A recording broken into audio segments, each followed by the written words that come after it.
Hey guys, welcome back. So in today's video, I will be showing you how I created this manicure using dip powders. So here are the powders that I will be using today. These are from the brand Modelones, and I got this one in Amazon, and it comes in a set, so you will get some liquids as well, which I'm going to show you later on. Here are the close-up look of the powders. So the first one is in the shade number 2, and here is the shade number 8, and lastly the shade number 4.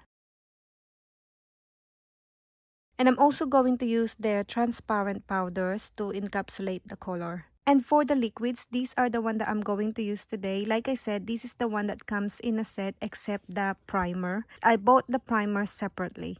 So we got base, activator, and it also comes with dip powder gel top coat. But I'm not a big fan of their dip powder gel top coat. So I'm going to use my Miss Nails No Wipe top coat. So now that we all set, let's get started with the video.